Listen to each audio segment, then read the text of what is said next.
Picture this. It's the early 90s, and Sega is desperately searching for a mascot to rival Nintendo's Mario. Their solution? A blue hedgehog with attitude. But here's the kicker. Sonic's original story was completely different from what hit the shelves. Want to know what could have been? Let's take a trip down memory lane. Welcome to the story time of games and their glory shine.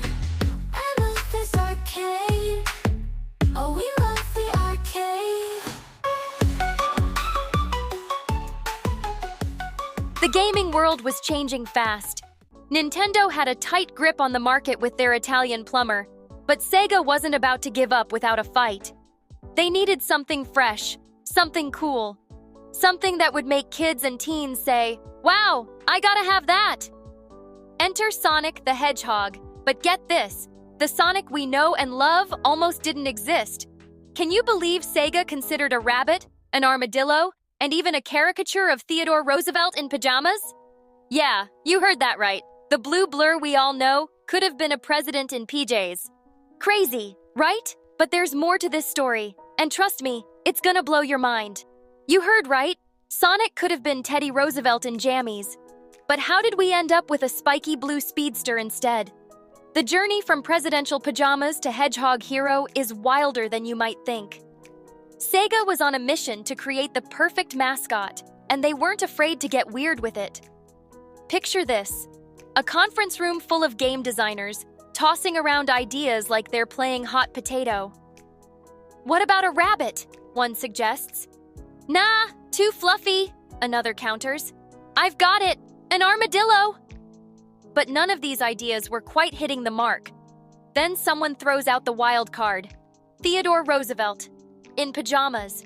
Can you imagine booting up your Sega Genesis and seeing the 26th President of the United States zipping through Green Hill Zone? It's both hilarious and slightly terrifying. But here's where it gets really interesting.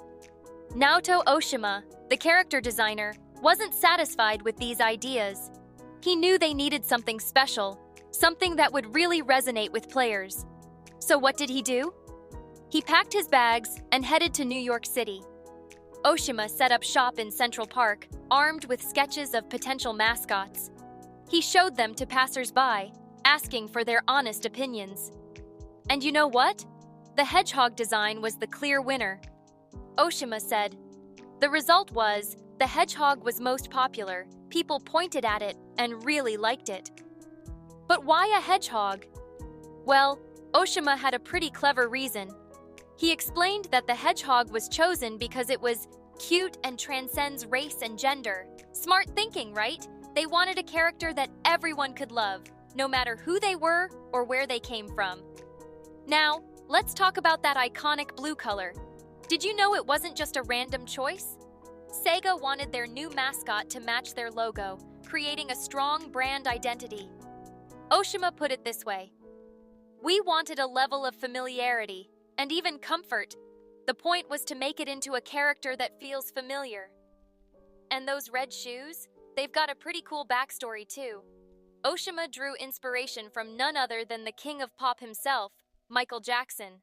Specifically, he looked at MJ's boots from the Bad album cover. Talk about stepping into some big shoes. But here's a tidbit that might really surprise you. During development, Sonic wasn't called Sonic at all. His original name was, wait for it, Mr. Needlemouse. I know, right? Can you imagine if they'd stuck with that?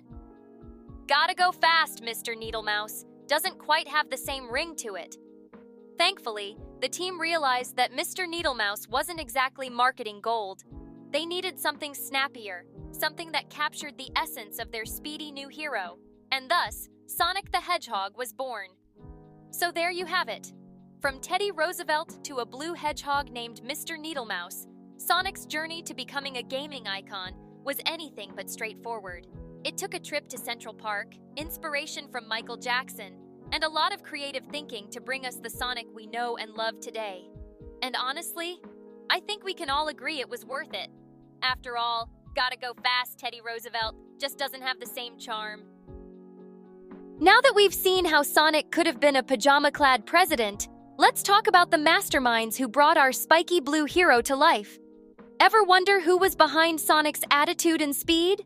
Well, you're about to find out. Meet Naoto Ohshima and Hirokazu Yasuhara, the dream team that made Sonic a reality. These guys weren't just game designers, they were visionaries who shaped the future of gaming. But here's the kicker. Their journey wasn't all smooth sailing. Ohshima was the artistic genius behind Sonic's look. But Sonic wasn't just about looks. Enter Yasuhara, the mastermind behind the game's maps and overall design. This guy had a knack for creating levels that were both challenging and fun. But here's where it gets interesting. Yasuhara was actually planning to move to America when fate stepped in. The Gulf War hit, and suddenly, Yasuhara's plans were put on hold. But you know what they say. When life gives you lemons, make lemonade. Or in this case, when life delays your move, make a groundbreaking video game. Yasuhara stuck around in Japan and ended up playing a crucial role in shaping Sonic's world. Now, you might think creating a video game is all fun and games. But let me tell you, these guys put in some serious work. We're talking 19-hour workdays. Yeah, you heard that right. While most of us were sleeping, Team Sonic was pushing the Sega Genesis to its limits.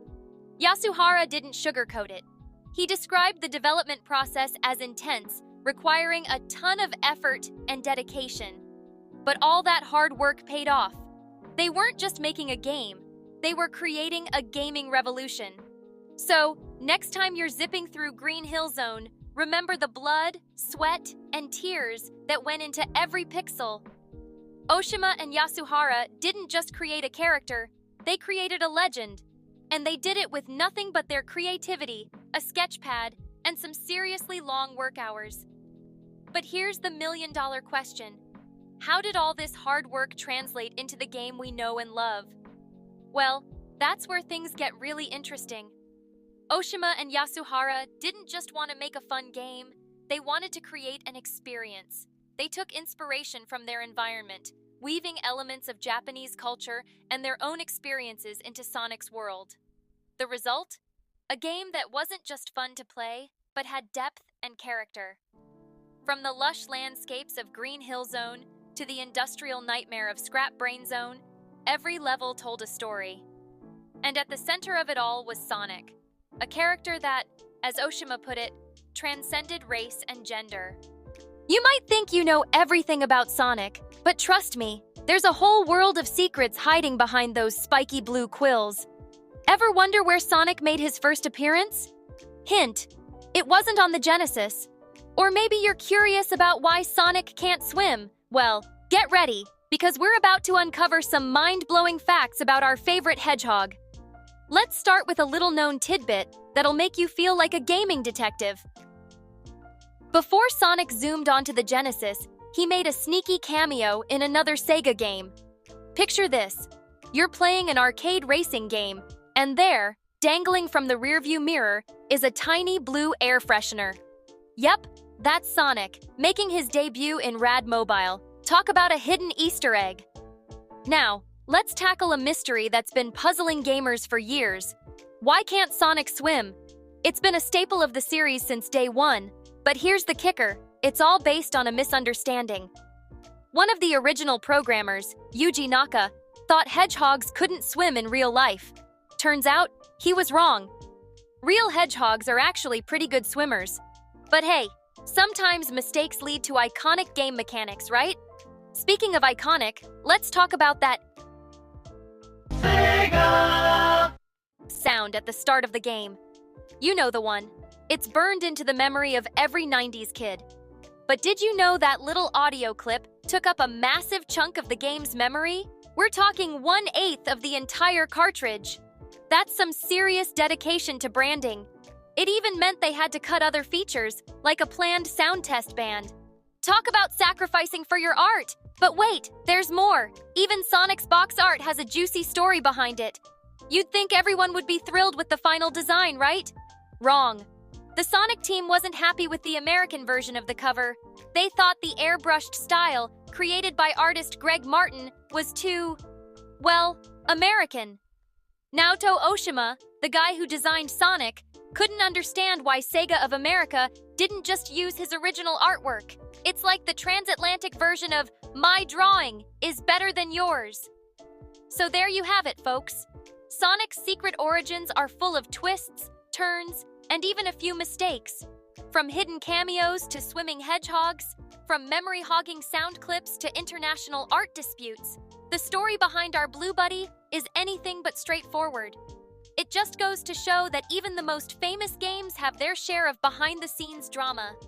And who knows, maybe there are even more Sonic secrets out there, just waiting to be uncovered.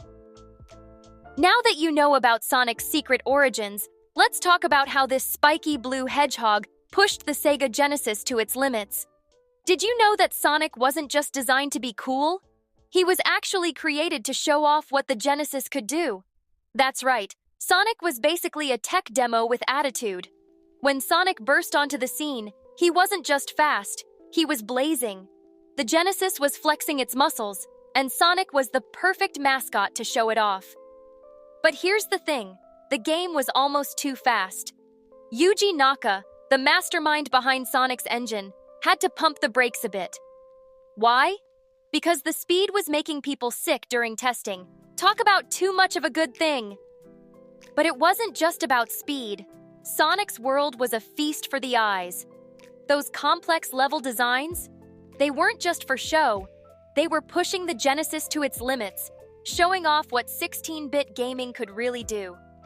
Green Hill Zone wasn't just a level, it was a statement. Sega was telling the world, "Look what I can do!" And you know what? The world listened. Sonic didn't just make waves, he caused a tsunami in the gaming industry. Get this, shortly after Sonic hit the shelves, Sega's market share for 16-bit machines in the US skyrocketed to 65%. That's not just impressive, it's mind-blowing. For the first time since the early days of the NES, Nintendo wasn't top dog anymore. But Sonic wasn't done yet. This little hedgehog had some serious staying power. Want to know how many copies Sonic the Hedgehog sold? Over 40 million. That's not just a hit, that's a cultural phenomenon. Sonic wasn't just competing with Mario anymore. He was redefining what a video game mascot could be. And here's the kicker. Sonic's popularity didn't fade away like some one-hit wonder. Nope, this hedgehog had legs, or super fast feet, I guess. Sonic the Hedgehog has been ported to at least 24 different platforms. That's not counting all the compilations it's been part of. It's like Sonic can't stop running, even decades after his debut. So next time you boot up Sonic the Hedgehog, remember, you're not just playing a game. You're experiencing a piece of gaming history. A game that pushed technology to its limits. A character that changed the industry. And a blue hedgehog that, against all odds, gave Mario a run for his money. Sonic didn't just showcase what the Genesis could do. He showed the world what gaming could be. Fast, fun, and with enough attitude to spare. Not bad for a hedgehog who almost didn't exist, right? So we've seen how Sonic raced onto the scene and changed gaming forever. But what happened after that initial burst of speed? Did Sonic keep running, or did he slow down to catch his breath? Well, let me tell you, this hedgehog's legacy is anything but static. You might think Sonic's impact was limited to the 90s, but you'd be wrong. This spiky blue speedster has been shaping the gaming landscape for decades. Remember how Sonic pushed the Genesis to its limits? That spirit of innovation didn't stop with the first game. Sonic's influence can be seen in every title that followed, from the loop-de-loops of Sonic 2 to the 3D worlds of Sonic Adventure. But Sonic's legacy isn't just about games. This hedgehog has raced his way into pop culture in a big way. Did you know that Sonic has become a movie star? Yep, you heard that right. The 2020 Sonic the Hedgehog movie wasn't just a hit, it was a blockbuster. We're talking $319.7 million globally. And the sequel? It became the highest-grossing video game movie in the US, raking in $302.9 million. Now, you might be thinking, sure, but lots of game characters get movies. But here's where Sonic stands out. The success of these films has led to even more projects. We're not just talking about a third movie, there's a whole Sonic cinematic universe in the works. There's even a spin-off show for Knuckles in development. What do you like to do for fun? Vengeance. Getting a little dark. Talk about staying power, but Sonic's cultural impact goes beyond the silver screen. This blue blur has been a constant presence in gaming for over 30 years. Even when Sega stopped making consoles, Sonic kept on running. He's appeared on multiple platforms, keeping his fan base loyal and growing. And let's not forget about the remakes and new titles like Sonic Mania that keep the franchise fresh. What's really impressive is how Sonic has evolved over the years. The character and story have changed to reflect new gaming trends and what players want. But at his core, Sonic is still all about speed and attitude. It's like he's running on a treadmill, always moving, but never losing sight of what made him great in the first place. And you know what's really cool? The fans. Sonic's enduring appeal isn't just about what Sega does, it's about the community. Fans are always creating content, sharing memories, and keeping the Sonic spirit alive. It's like a big, blue, spiky family. So, what's the secret to Sonic's lasting legacy? Is it the speed, the attitude, the iconic design? Maybe it's all of these things, or maybe it's something else entirely. Whatever it is, one thing's for sure. Sonic isn't slowing down anytime soon. This hedgehog has left his mark on gaming history, and he's still running strong. Not bad for a character that almost didn't exist, right? All right, gamers, let's take a moment to let that sink in. Sonic, the hedgehog that changed gaming forever, almost didn't happen. But what if I told you that's just the tip of the iceberg? There's so much more to Sonic's story that'll make your head spin faster than a loop-de-loop in Green Hill Zone. Remember how Sonic was designed to be cool and rebellious? Well, that attitude wasn't just for show. It was a direct challenge to Nintendo's family-friendly image. Sonic wasn't just a character, he was a statement. And boy, did that statement pay off. Sega's market share skyrocketed after Sonic's release, giving Nintendo a run for its money for the first time in years. But here's the real kicker. Sonic's impact goes way beyond sales numbers. This blue hedgehog redefined what a gaming mascot could be, paving the way for a whole new generation of edgy, attitude-filled characters. And get this, Sonic's still going strong today, with hit movies and new games keeping the legacy alive. We appreciate you delving deep into this journey with us. Stay tuned for our next episode as we delve into another classic game. Thanks for watching, and remember, every game has a story. Welcome to the story time of games and their glory shine. Amethyst Arcade. Oh, we love the arcade.